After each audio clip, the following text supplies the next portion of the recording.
Oh, I gotta try not to do that.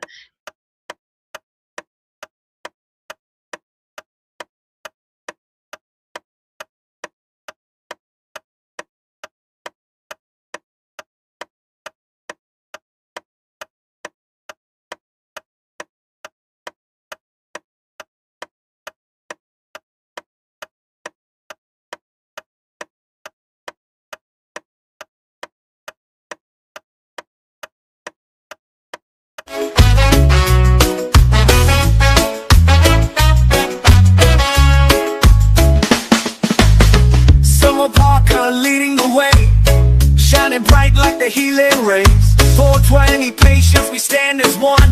Safe access for everyone. Oh, we rise up, lifted higher. Medicine fueled by love and fire. Together we blaze, together we laugh. Patients for safe access. That's the following production has been brought to you by the Hippie Broadcasting Network, WTHC Radio, and Stoner Records. Now, here's your host, Summer Parker.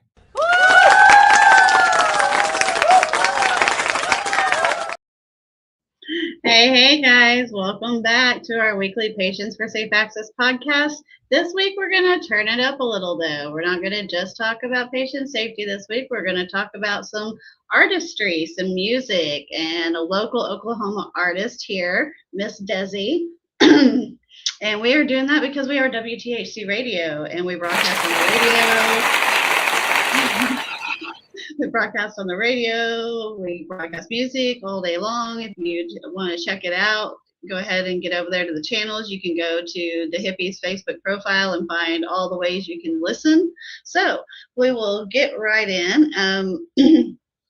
Dezii is an independent pop artist from Oklahoma, known for blending infectious pop melodies with emotional storytelling and high energy performances. And I've seen some of the videos and they're pretty energized, I'm not going to lie. So, do you know who Prof is? I don't know. No? Okay, I have to start it with that. You have to go and learn who Prof is because, like, he is so energetic in his sets. Amazing. Okay. So, but high energy, that's a good one to go for. Your sound pulls from like pop, dance, multiple different genres and categories. Mm-hmm. And so that makes it easy, to transition into radio sound as well as live performance. Absolutely. And all of those types of categories. So since launching your career, you have shared the stage with lots of people, haven't you? You want to tell me a few? Yeah, so I've got to be on the stage with CeeLo Green, Goodie Mob. Was fantastic. We sold out a show for Lil Wyte. I got to be on stage with my crew, Venom Stage Driven, Lido Senpai, Nico Nas, and Peyton Cash. So those are my family. Nice. I think I've seen Lido's name come up on there. Yeah. You'll see Venom in there too. Okay, well, shout out. Hey guys, thanks for tuning in. We appreciate you for watching for the evening. So behind the stage, your music has expanded though, well beyond the stage's presence, and you're now even into the movie realm. Yes. So can you tell me a couple of things from that? Yeah, so I work with a couple of different film studios here in Oklahoma, one being Notice Studio. They're phenomenal. And then Green Pasture Film Studio as well. And funny enough, I used to go to elementary school at Green Pasture before it was a film studio. Oh, okay. So it's interesting to walk down the hallways as, a production. An artist. As an artist in the production, space rather than school. So that was interesting, but definitely I like, we do a lot of things like Crickets Requiem. We got to put that out with Green Pasture, and then we're working on something called Trial and Error right now with Notice Film Studio. So hopefully everybody's going to like that one. Now, is this like where your music is being put into these films? Is that what's going on there? Yeah. Absolutely. Yeah. And so there's multiple though. Like I see over here, you've got Lean on Me, Drowning, Steps, Weatherman, and others that have already been in production, in these movies. Right. So, and how often do you roll out new music?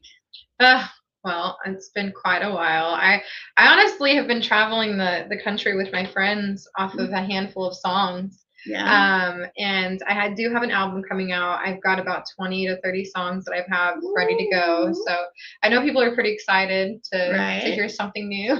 Yeah. It's been too long. I'll be excited to hear it. I'm not gonna lie. So I mean, a little bit that I did my research on. At first, I'll be honest, I wasn't sure what genre you were in until I hit play. Yeah. You know what I'm saying? And when I hit play, I was like unexpectedly surprised with like the beauty of your voice. Thank you. And so yeah, and your stage presence is fire as hell. I appreciate that. That's the hardest part. Can we talk about that light up outfit?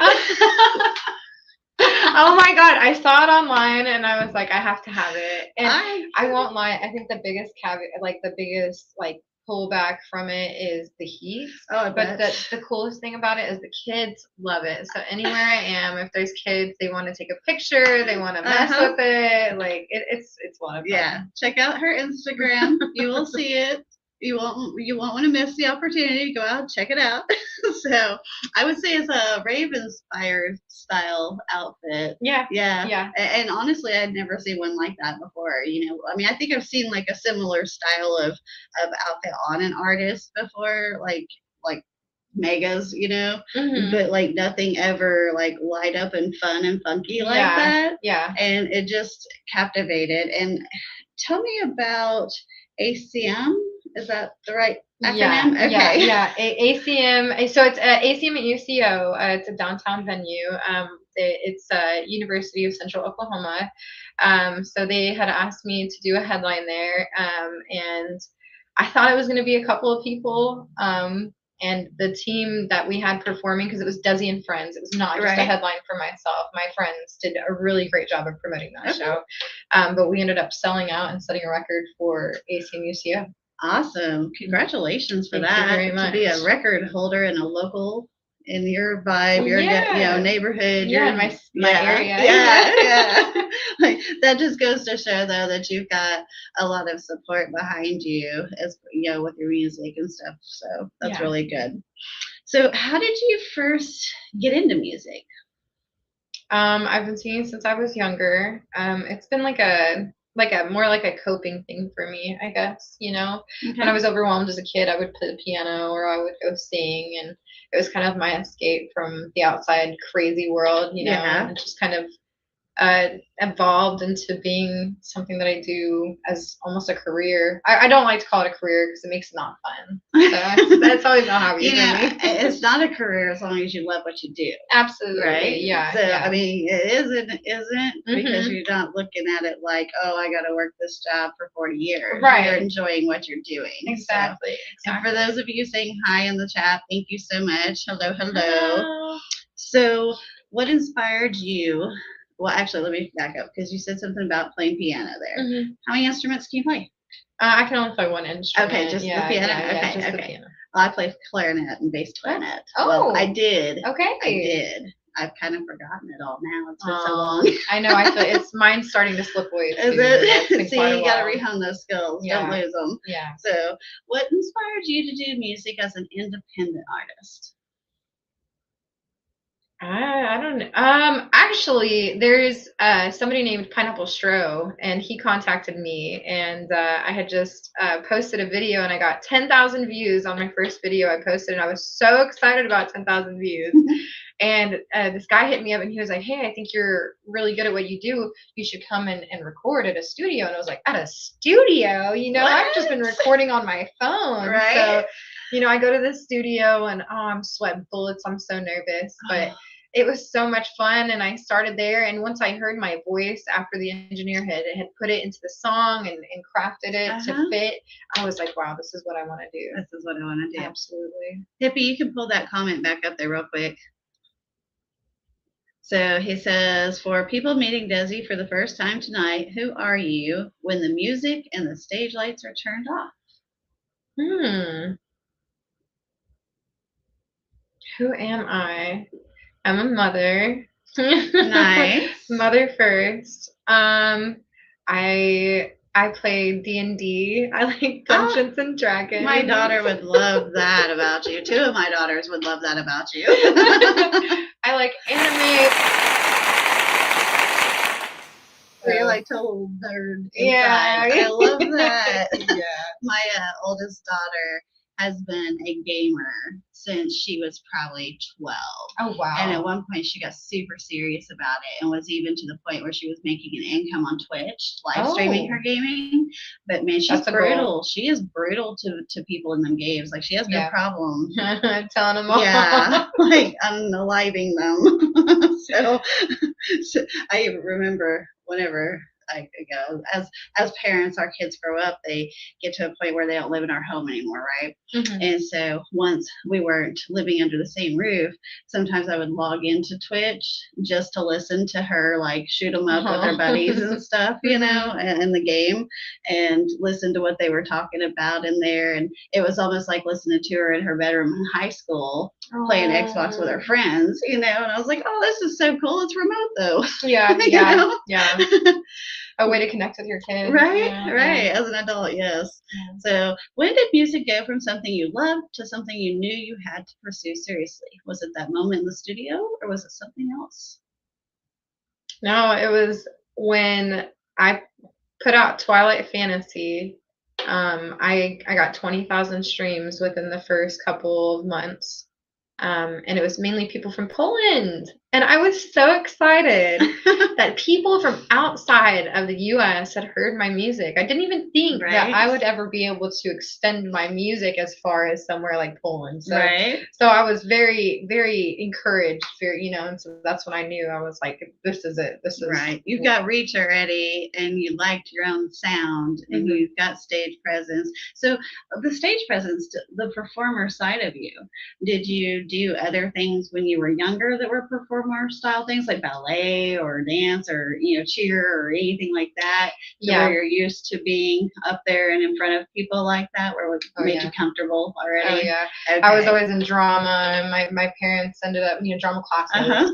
My parents ended up putting me, I'm not always in drama. Drama? Jeez, get out of here with that. My parents would put me in drama classes, Broadway classes, so different stuff. And then I faded off and, you know, lived life for a little bit and, you know, found this. And sometimes it takes that maturity in life to realize our passion streams and chase them. Absolutely. So, absolutely. I don't think at 18 we would be doing what we're doing today. Yeah. For sure. We wouldn't have thought we would be doing what we're doing today. At 18, we'd be like, ooh, girl, what?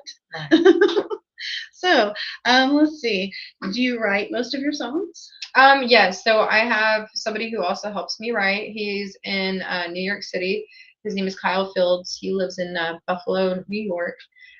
He also produces my music. So sometimes he'll contact me and be like, hey, Des, I've already written something. I made a beat to it. And I'm like, oh, cool. A reference with a beat. I love it, you know. But most of the time, yes, I'm writing all my music. What did Granny have up there, Hippie? She says, when was the first time you knew you achieved your sound? That's a really good question. I felt like I was searching for my sound for 6 years, honestly. I started playing around with genres. I didn't stick to what felt comfortable for myself. I started pushing myself to do things that I was uncomfortable with. And I found that I fit in better in different areas better and in things that I actually liked a lot more than I was doing. So it ended up being a push to. So what genre or category would you say you started in? R&B, definitely got R&B pop, and then I transitioned to more of like a hyper pop EDM, you know. All right. You know, EDM has such a following now, and I've not ever really been one that was a super fan of it. But that new guy on like TikTok, Facebook, he's blowing up everywhere. Josh Follows. I haven't seen him. Oh my gosh, he has made me a lover of the genre. Just his music alone. Okay, you have to send it to me. I will. Actually, I'm gonna write that on here so I don't forget. Because like it's really good. He's got the mix Like a Prayer going around right now. Okay. It's from Madonna. So, oh, okay. All right. So I don't know how that got up there. You've shared stages with artists like CeeLo Green, Goodie Mob, Lil Wyte, Gorilla Zoe, and others. What have these experiences taught you about becoming a better performer? Own it. Own it. Own it, especially when you're in front of people like that. Own it. Yeah. Whatever you have, excuse me, sorry. No, I got a you're little passionate. But own it. You know what I'm saying? Like, because those are the people who are going to be able to push you. You know, Yeah. those their managers are watching, or their, you know, whoever is watching. Mhm. Scouts are constantly looking, especially in places like that. So just own it. Even is if it's really just what- people from their team Yeah. that sees, you know, Yeah. and then they're like, oh, hey, remember that one Just be like, chick? girl, yeah, Right. yeah, exactly. That's all And it it takes. starts. Mhm. Yeah. All right, let's see. You've built this career independently. What are you most proud of that people on the outside may never see?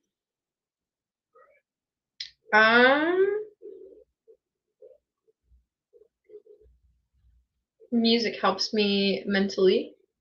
A lot of times when I'm freestyling or I'm coming up with a melody or beat, I'm subconsciously like singing to myself about the problems that I'm going through, even though I don't mean to. It's just what comes out, Right. you know?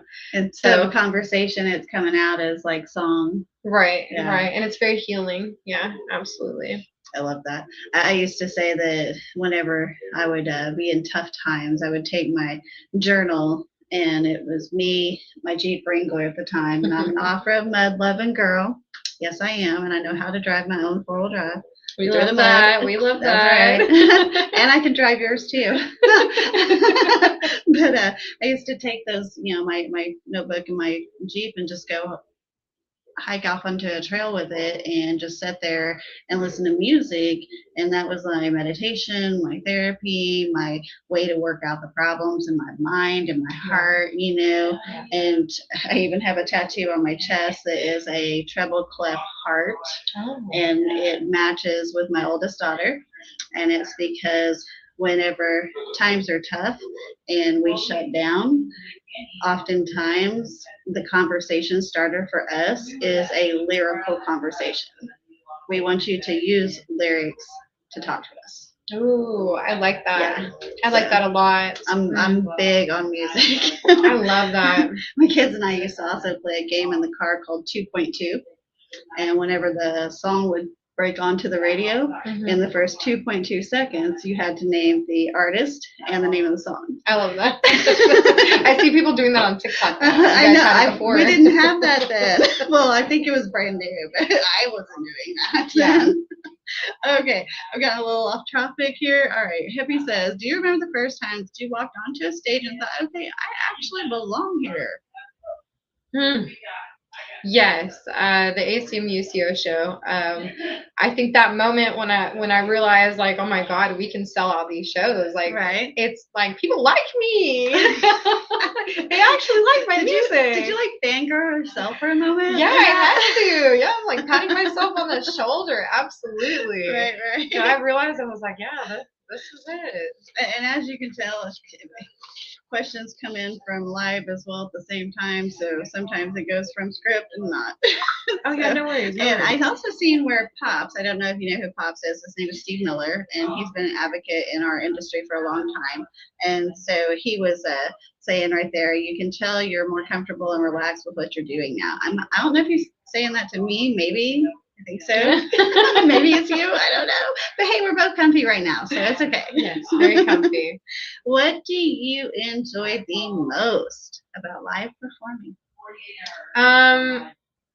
The interactions I get with people afterwards. I have a song called Drowning, and that the ACM UCO, I had a man walk up to me and he was like, this song changed my life.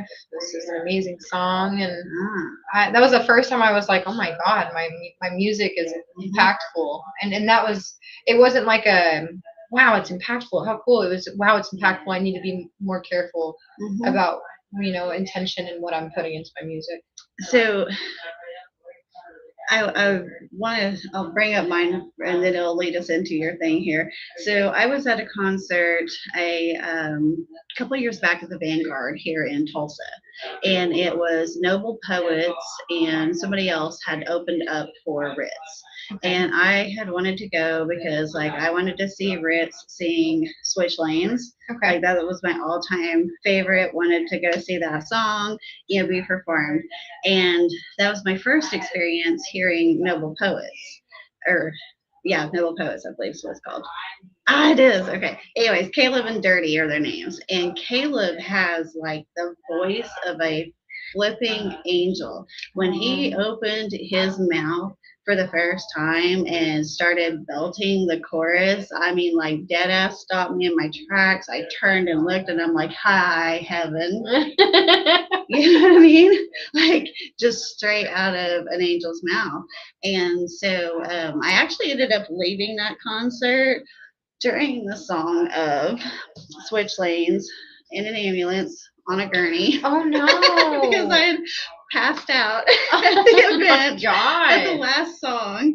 And I remember getting taken through Artist Row on the exit, with the merch booth, and Dirty and Caleb being at their merch booth, and he'd be like, "Bye, guys," And so then I did see them again at another concert and got to go up and talk to them. And Dirty actually remembered me from that. Go figure, right? I probably would too. Yeah, I was gonna say it's hard to forget that. Oh my goodness. Yeah.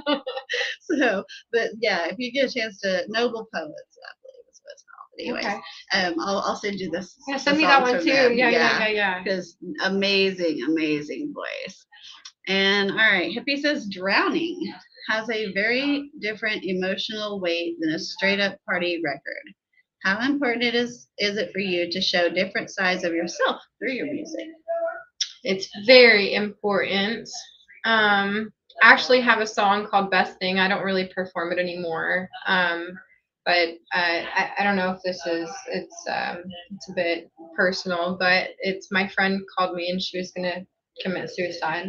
And I was horrified. I was like, I don't know what to do, so I turned to my music because that's the way that I cope. Yeah. And I wrote a song about it, and I think it's important for people to explore things like that too, and inside of their music. It like I said, it's very healing. It is. So making different songs about different things is really different parts of myself in this different kind of music, And I think that's so true with almost every artist. If you really look into their life, I think each album or even each song can be a different portion of a chapter of their life, or a different piece of who they are in that moment that they're deciding to expose and share and be vulnerable to the world with. So like I give it to you guys on songwriting and artistry for music and being out there in front of the crowds of people and the performers and everything. Like that takes guts,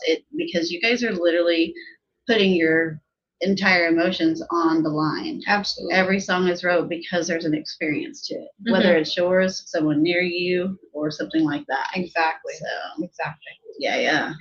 I love music. I love music. I can't tell. What is your favorite performance or memorable audience experience? I would have to say Stenjati. So Stenjati is a Native American artist. Okay. He does primarily like rap, does a little pop here and there, some mixed up like dance music. I was with my friends, and I think it's so cool to be able to experience different cultures and different spaces and different types of people. And I thought it was beautiful. The music, the people, the way people treated me, they were very kind to me. They were very accepting. They were very, it was just a wonderful environment. And I got to enjoy my friends, and it was very peaceful. And there's not much to it. It wasn't anything that just was like, wow, Right. but it was just the feeling of being there. It was like, I wish this would never end. Like, I love this feeling. So are there any like local venues in Oklahoma that you feel people should actually to know about to go to? Is there any specific venues that stand out to you? So I've done shows like Badass Renee's, Lot 6. I would say I like the Shrine a lot. The Shrine's a really cool venue. Is that the one next to Tower or Ponyboy? I think so. Okay, so I've been to a concert in that one for sure. Then. Okay. Yeah. I like that area down there. There's a lot of little venues down through there. Oh yeah, there is. There is quite a bit. Yeah. Yeah, and they're really good ones too. So, how do you prepare for a show? What's your kind of like woo-saw to get you ready? I don't know. I don't really get butterflies anymore. Yeah. Yeah, I've kind of gotten past that. I don't know, maybe eat. eat some food. I like to loosen up a bit. You know, a shot of tequila is wonderful. Medicate a little herb. Yeah, a little herb, a little herb. After all, we're on WTHC radio. Love that part. Charlie's like, you have to do it that way. I love Whatever. it. It's great. That's It's great. hilarious. What makes a great live performance in your opinion? I think it has a lot to do with the venue. Sound and lights are a big deal. Even if there's nobody there, if we have sound and lights, we can still take a video and promote it, Right. And make it look like it was bigger. You know what I'm saying? But a lot of these venues don't put a lot of money into their sound or their lights, and unfortunately, it makes for, you know, I don't know. I just wish it could be more. Is there a iconic venue in Oklahoma that you're like I'm gonna go there, I'm gonna perform there one day? I don't know. Maybe like the Diamond Ballroom would be cool, but I want to go to Europe with my music. Yeah. Yeah, I don't even want to think of anything here. Like Oh. all of my thought is outside of the U.S. 100%. All right, set them goals, girl. Get over there. Yeah. All right, Hippie, if you want, we can go ahead and take our short commercial break early. I don't know if he's prepared for that, but if he is, he can take us out.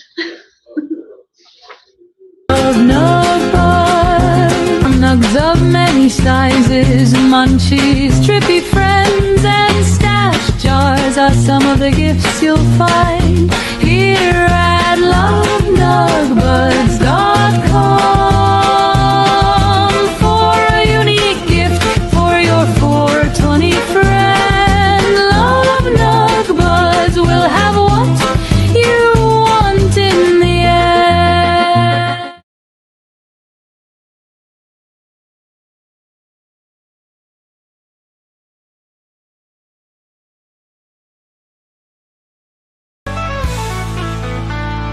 Welcome to the shop where the colors come alive. Collectors dream and memories shine like fireworks in the sky. Stacked to the ceiling with stories in light. Magic in the air when the toys play at night. Robots spinning, Game Boys flashing, action figures strike a pose. Barbie's got her sunglasses on, G.I. Joe's in hero mode. Arcade lights and vintage signs, glowing warm and bright. Everybody smiles when the toys play at night. Race cars roaring down the aisle like thunder and chrome. Furby's waking up like they just found home. Every shelf's a treasure map, everything feels right. Step into the wonder when the toys play at night. Back on now. Hey guys, hang on just 1 second. You've got just me at the moment. So Dezii went to go and check out the location that we are in, that we are shooting from. And so you'll have to give us just a second here. So thank you guys for tuning in. I really appreciate it. Again, if you haven't hit that like and subscribe button yet, please do so. Here she comes. But hit that like and subscribe on WTHC Radio as well as Dabbing Nana 78 and at Dezii_official on all platforms. So welcome back. Sorry. It's okay. You can shout after the show. That was too cute and too funny. So, and I did confirm it was Noble Poets. Even though I questioned myself like 3 times, I was correct on that. So, yay! All right. So, is there a venue? We're going to get right back into music. If you guys didn't tune in on the first half, why not? Go back and rewatch, please. Hello. Okay. So, we are over here talking with Dezii. She is a local Oklahoma artist, and she is a pop artist primarily, correct? Yes. Okay, I just want to make sure I have that right. So I do a lot of research, but sometimes I get things wrong. You know what I mean? Nothing wrong with that. And do you have? Let's see. We talked about different venues and stuff like that. So is there a venue where you would especially like to perform that you haven't yet? Yeah, the Diamond Ballroom. The Diamond for sure. Ballroom. Okay, that's right. Yeah. And then I want to go outside the country. Yes, she getting out of here, y'all. She gonna get on a plane. Book She a gonna go flight. bye-bye. Never coming back. Oh, girl, I can't blame you. And I encourage anyone, if they're, young in their home state, and they're like wanting to leave and go be themselves and grow and go into another state or another country, go do that, Yeah. Like, don't get crab in the bucket syndrome. Yeah. You know what I mean? Don't get Yeah. stuck in the place you're in. Yeah. So, we asked about local artists and venues. How has your community of people, you talked about different artists that you already know and stuff like that, and different people helping you, producers, etc., studios. How has that community influenced your music? Oh, wow. Well, I mean, everybody in the group or, the people you surround yourself with, you kind of play off of their creativity. So if you're by yourself, you're gonna do what you're comfortable with. If you're around somebody, you're gonna do a blend of what you're both comfortable with. Right. And so it kind of pushes you outside of your comfort zone. So I think that helps a lot of my creativity expanding farther than just pop, I agree. What would you, let's see, what have you learned about promoting your music, connecting with your audience, and those types of things as an independent artist? So I did learn a tip from somebody. I don't know if there's any other artists listening, but I did learn a tip that if you release your music more than I think it's a month in advance and you give 30 days, that you'll be placed on playlists. So you're able to like play with the algorithm to help you promote your stuff, if that makes sense. Also, like when you do campaigns and stuff like that, you have to pay for clicks. And I think it's really important for artists to invest in promotion. Promotion is one of the biggest things you can do with your music. You can have a horrible song, but if everybody's heard it, you know what I'm saying? Right. Everybody knows the song. It doesn't matter that it's bad. It's about the streams, Yeah. So promotion is huge. Marketing is huge. It's the biggest part of music, in my opinion. True that, because I mean, look at how many songs get pushed for viral reels or even just sound bites. So you're thinking, like, really? Like, how did that go viral? So, is there anything that you would say you've learned specifically through this whole process about working without a major label involved? Like something that you wouldn't have learned had maybe they've been involved yet, I guess. I would say, I don't know. I think labels screw artists. So I think I dodged a bullet, not doing any major anything. I don't know. I really don't even know how to answer that because I don't even ever see myself, going that way. Going under a label? Yeah. Okay. Yeah. All right. She's going to stay independent. Yeah. So see, that's another thing you'll have in common with Prof then. He's staying independent. Oh, okay. In fact, he's got his own label now, Stop House Records, I think is what it's called. Very and it's cool. out of Michigan. Okay. Michigan is where he's from. That's awesome. Something like I love that. Yeah, he again fire fun, and it's hilarious because like almost every year he's performing in the OKC or Tulsa area or Dallas maybe around my boyfriend's birthday, and it's one of his favorites. In fact, his medication lunchbox that he carries with him is a Prof merch lunchbox. Oh, neat. Yeah, one of their metal ones. That's actually a really cool idea. Isn't it, though? That's a really neat marketing idea. We loved it. So whenever you're writing your music, would you say, like, what comes to you first when you're starting on an idea on a song? You think it's like the melody, the tune? What part of the song comes to you first? So, well, when I have like a YouTube beat that I really, really like, I just start mumbling. I guess I'll do like a voice memo, record myself mumbling a freestyle or a different melody, and then once I catch a melody I really like, I'll listen to it over and over and over again, and I'll put words into place and things that I feel, and then once that's complete, I'll polish it up and things like that. Heck yeah. Yeah. What is your favorite part of the creative process from start to finish? Getting the song back from my engineer. I love doing like my harmonies and my ad libs and stuff, but like hearing the polished final is my favorite. It's just like a good pasta, you know. That makes really good sense. It does. So whenever you are writing, how do you know when a song is finished? Ooh, sometimes I don't know. Sometimes I sit on songs for a couple months. Sometimes I sit on them for a couple days and I listen to them over and over in the car. I'll hear something that needs to be added. And then at some point, I just get tired of putting things on the song and I'm like, okay, this is it. This is all I got. Let's see how it goes. Is there anything specific that you're like working on musically, project wise, or anything right now? Yeah, so I'm working on an album right now. It'll be my first project. I'm really, really excited about this. It's called Daydream. Like I said, it'll be about 20 to 30 songs. I don't know if I'm going to split it into 2 projects. It seems like quite a bit. So it might be. Yeah. But I'm excited to put something out that's not just singles, you know? Right. Yeah. So when do you think we should be like looking for that to happen?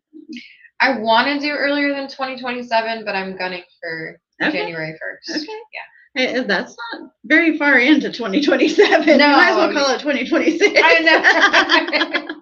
December-ish, Decemberary. There we go. Decemberary. We'll just make up shit. It's okay. Is there anything that you can say in regards to what role audiences play in supporting independent musicians and venues? The audience? Yes. What role does the audience hold? Well, I don't really think there's any expectation for the audience. I mean, they come, they enjoy, they go home. I mean, you know, it's more or less what I expect from like the venue or the artists who are opening for the headline. You know what I'm saying? Okay. So what would you expect then of your opening artist? So I would expect promotion. I think a big thing with venues and artists who want to open or co-headline is that they don't promote. Like venues expect us. That's a big problem. That's a really big problem right now in the industry is a lot of these venues don't promote their shows. They want us to sell out the tickets, but I'm not a promoter. Right. I'm not a marketer. I am an artist. I sing and I make music. If I wanted to do that, I would have gotten into that. So I do think it is the venue's job to promote and market the shows, you know, as they go. But, yeah. Absolutely. I think it's Tower Theater where we're going to see our next concert at down in the Plum City area. And I had a seating issue that I needed to address. And they were so prompt and so responsive to me and got it fixed. No problem. Switched my seats. The whole 9 if you yards. ever get a chance, the Rocky Horror Picture Show there, fantastic. See? All right. We might have to try that one for sure. Oh, no. I'd have to take my bonus gift for that one. She would love that for sure. So, can you tell us about your latest release? Oh, God. What was my latest release? Would have to be Drowning. Drowning was put in the movie Fragile Bond. It was done at Notice Studio. It's a beautiful song. It's about struggle. It's about trying to keep your head above the water. Obviously, it's drowning. Just kind of what people feel, the weight of the world. You know, I'm not an only child. I'm the oldest child, and you know, there's a lot of pressure that comes on with that, and so I had to write a song about the pressure of taking on the responsibility of taking care of your family and your friends and you know people around you that you love. It's different when you go from being someone that like people took care of, meaning like your parents helped you out a lot or something like that, to the roles reversing at that stage in our lives where then we're taking care of those that took care of us at one point. Or trying to at least, yes. It's hard in this economy, girl. What would today's Dezii tell the younger girl who was just starting to dream about doing this? To not care so much. The societal standards for women are disgusting. I think they're unusually asinine. And I unfortunately focus a lot on my image and who I am, on the outside for too Yeah. long. And I think that I would have told myself to just, you're perfect the way you are. Absolutely. Just try to be the best person you can. That makes me think of Pink's song, Effing Perfect. Oh yeah. Yes. I love Pink. I absolutely Huge love fan. that one, and it spoke volumes when it came out, and I think it's going to be one of those test of time songs because Yeah. anybody that's in that stage, needs that music, if that Yeah. makes sense. Yeah, I So- completely agree. And I love soul grabbing music. Like if it can speak to me, to my core, I'm like, sign me up. I'm a fan Yeah. now. Yeah. So, what song of yours best represents who you are right now?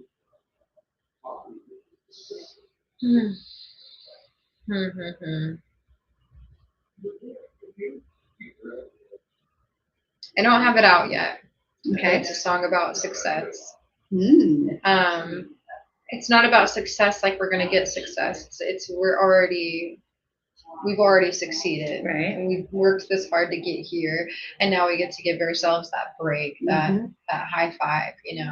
That's kind of, thank you. I think that's where I'm at now. Yes, that's amazing. So there's a lot of peace there now in there. Yeah, I can tell. absolutely. I can tell. So, what advice would you give to someone who is wanting to start making music? Oof. I would warn all of the new I thought you people. said who. No, I would warn all of the new people about labels and people who offer dreams and in turn just want to use you or take advantage of you in the situation. I think that's the biggest thing. I had a lot of people who offered me this and that, and it sounded fantastic. And when it would come to it, then either I owed them something, because nothing comes for free. Right. I owed them something, or you know what I'm saying? It ended up not being what they said it was, and it was a comparing oranges to shit, Right. Not even to apples. But Right, exactly. To a cow patty. Yeah, exactly. Yeah, no, I understand that. And our youth is in our youth we are all very overly trusting, and especially when someone is offering you a silver platter with your dreams on it, and they're saying that they can give you the world and make this achievable. And of course you want to do that. Of course you want to believe that in that moment. You're just like so excited that the person is giving you that type of momentum and attention and etc. Right. And when those dreams are crushed, sometimes that's a huge blow to people. So I would say to the younger artists, do your research into who you are aligning yourself with. Yes. No matter in Oklahoma or where you're at.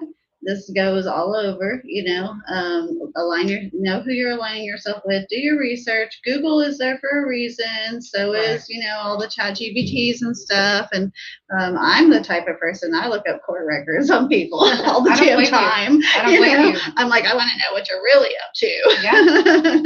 So nowadays you can't be too careful. Do your homework. Yeah. So for sure. And make an educated decision. Don't make an emotional one. Yeah. So, Love that. Yeah. Yes.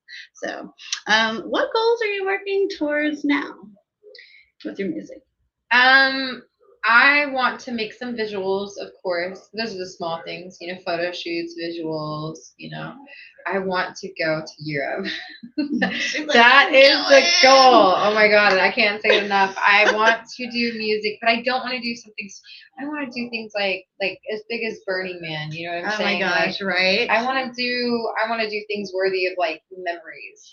Things I will never forget. Yes, Burning Man has got to be the closest thing, I guess, to Woodstock I have to compare to, based off of the description from my mom of Woodstock. Oh no. And other people of Burning Man. Yeah. But I mean, when you hear the term Woodstock baby, there are Burning Man babies out there. Yeah. There are. There are definitely Burning Man babies out there. I love it. Y'all have fun. Live that free life. So, what compliment from a fan has stuck with you longer than any number of streams or views ever could? Definitely the one we talked about earlier about the guy telling me that it changed his life. Yeah. And then the kids, oh my gosh, like when you see like the outfit, like there's just like the inspiration in their eyes, that little twinkle that they have, like it's just so adorable. Like, you know, telling me like, oh, you're so cool, or I love your outfit, or you're a superstar, and I'm like, no, you're a superstar. You know, like it's just the cutest thing in the world. I think the interaction that way is my favorite for sure. Love that. So, where do you hope that your music will take you in the next year? In the next year, I've done a lot of West Coast, or a lot of East Coast. Sorry, I've done a lot of East Coast. I'd like to, you know, slide over to the West Coast a little bit more. Yeah. Possibly push up into Canada or, you know, Mexico and expand. Start small, you know, to get to the big. Yeah, of course. Yeah. Is there anyone on your dream collaboration list? Dream collaboration list? Who would I go into this? Can I do a top 3? Sure. Of course. So I really like Enya. Okay. Enya is one of my favorites. She's a Celtic singer. Ooh, She's really really big from like her songs are using like Lord of the Rings and stuff like that. Okay. I love her, and then Zara Larsson for sure. My whole image is built from her. No, I don't copy her exactly. It's obviously my own version, but yeah, no, I saw what she was doing. I was like, oh, how cute! You know, I'm gonna try something like that. And then my third would have to be, oh Lord, what is her name? Ellie Goulding. Ellie Goulding.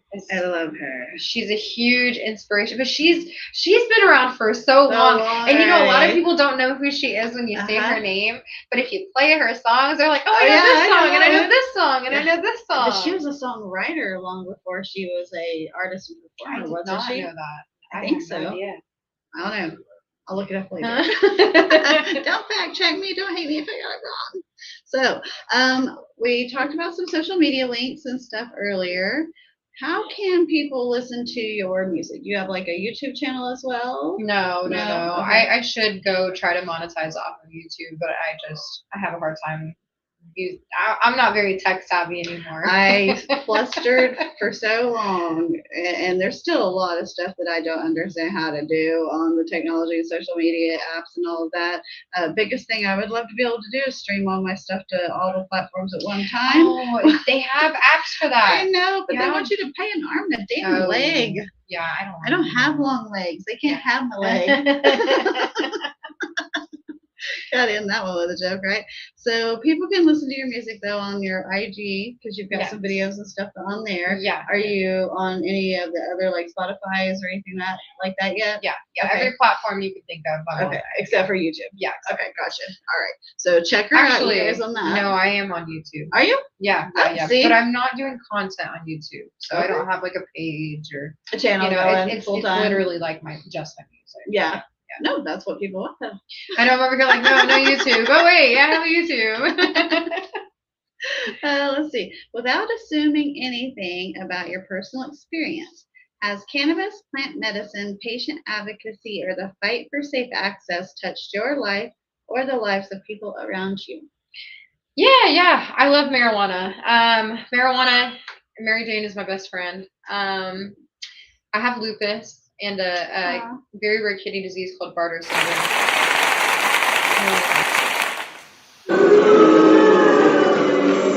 I know. But marijuana helps with a lot of the pain management for me, as well as my mom has it too. So, you know, it helps her, and I think it's more than just getting high. You know what I'm saying? Oh yeah. It's medicine. It's if it didn't exist, life would be a lot harder. I mean, and you know, I don't want to go super political here on the end, but yeah, we are in a campaign year in Oklahoma, and we have some of the candidates that have spoken out against our medical marijuana program, and then we have some that, you know, have spoken out in support of. And so it's going to be an interesting year, to say the least, to see how this pans out in the wash. Right. Because if some of them take it, I think we're screwed. If other ones get it, I think we're good. Yeah.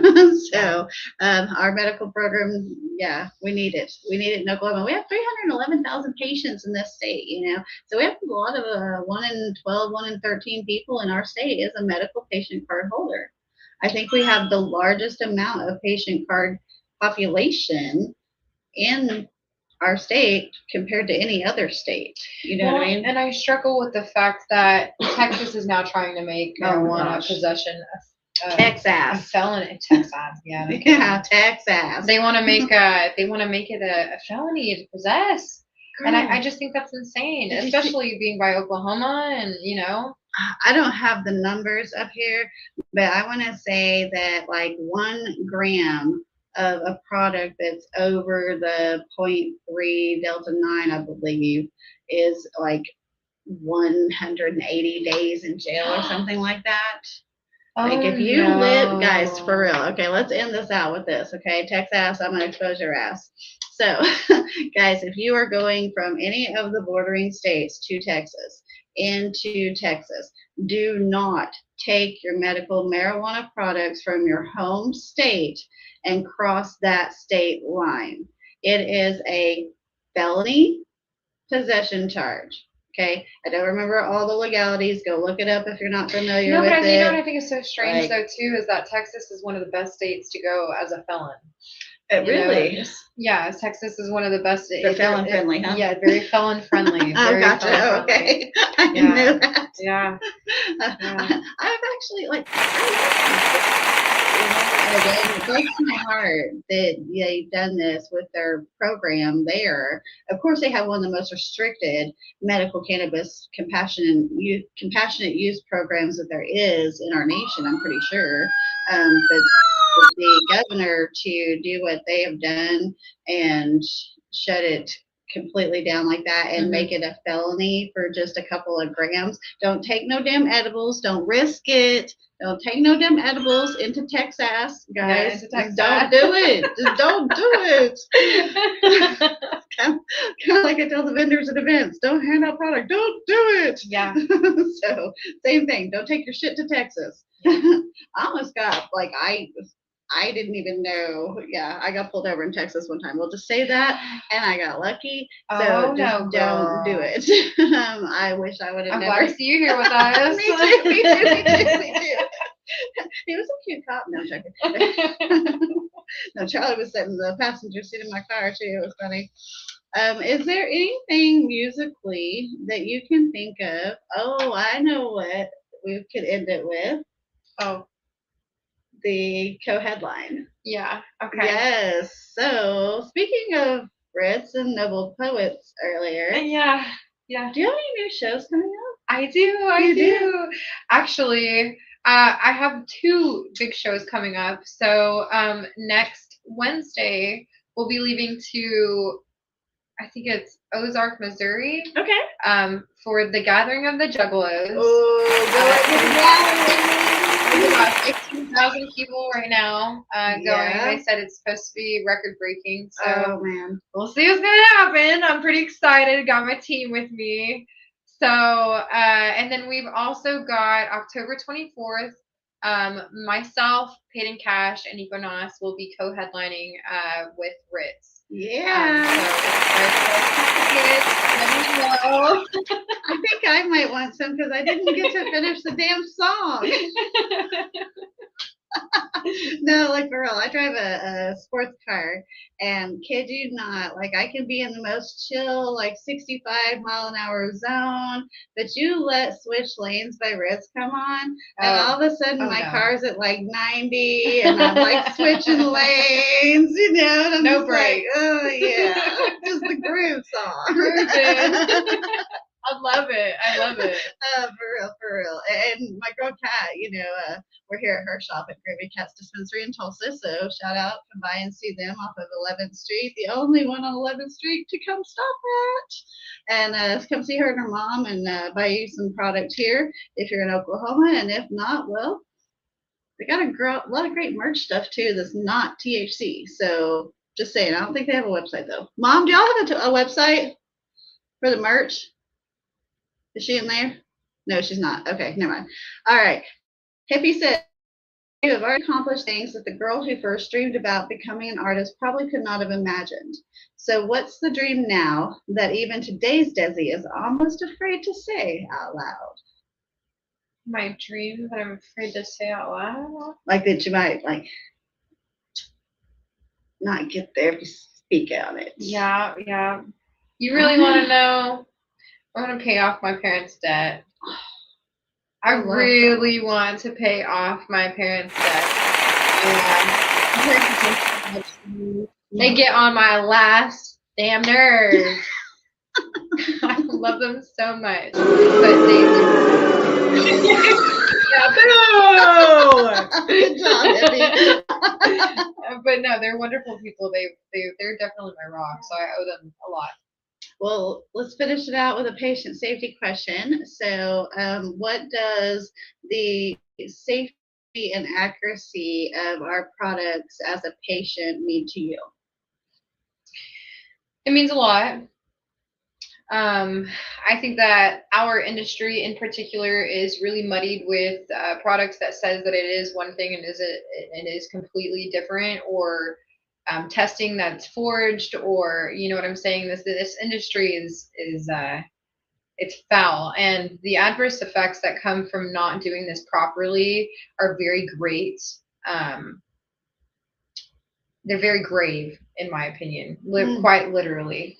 And so I do believe that we need to get a handle on the people who are getting away with stuff here. And I think it's really important to take care of the patients, because when you're doing things that don't go against compliance, or you go against things that are supposed to be done properly, you put people's health at risk, you know?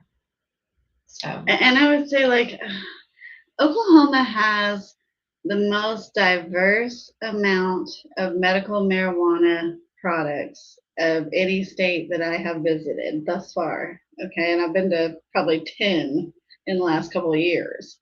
And one of the things that I wish we had a focus on is that everything has a place in this market, but when we are talking about medicinal values, versus more of a recreational use purpose for products. Absolutely. You know, I think we need to focus and hone back in, you know, to what is our true medicine and our medicinal products, and be putting out good, clean, quality, safe product in final form at all times. What we advocate for, it's even on a damn business card.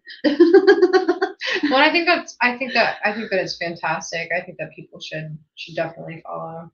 Unfortunately, it's a quick grease to how much money you can line your pockets with here. So it has been, but I have seen a shift in the narrative in the last little bit. Well, November 1st, right? They're changing the packaging. It's no longer, you know, supposed to have certain things on it, and the wording's different. We're taking the word medical off of the packaging, which made no sense. It makes no damn sense in the world, because first off, you know, it wasn't on there, and then they put it on there, and then now they're taking it off of there. And just making a shit show for big companies, for sure. Like, I mean, shit show for everybody. But like, look at a company that orders like 50,000 bags at one time. Example, JKJ, he spoke on the AAC Council about that. And, you know, he's got an investment into 50,000 bags, not 500 bags, not 50 bags, 50,000 bags. Right. You know, same thing for other larger companies. You know, I know that Life Capital and 17 Trading and a bunch of others, you know, got like mass quantities of these bags that they've been ordering and stuff. So it affects people's bottom line.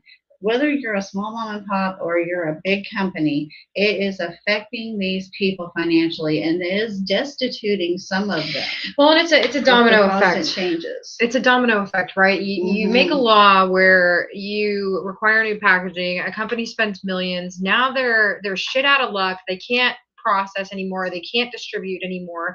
So now you've dwindled down the processors and growers that exist because of this duality. And now you've got product that's through the roof, 10 times more expensive because there's less product to go out to everybody. And you've got patients having to pay out the hoo-ha, you know, who need this medicine. And it's ridiculous.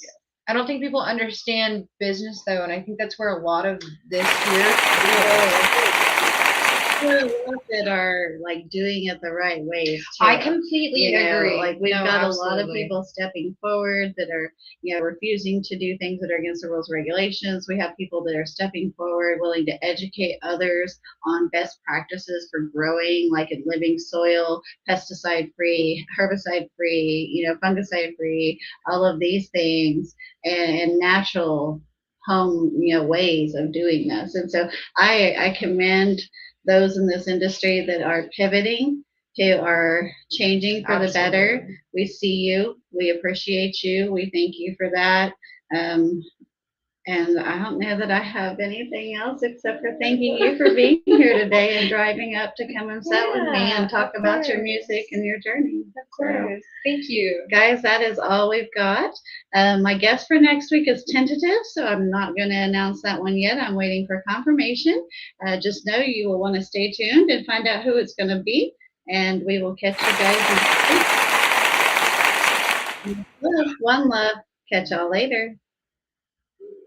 Take us out, Hip.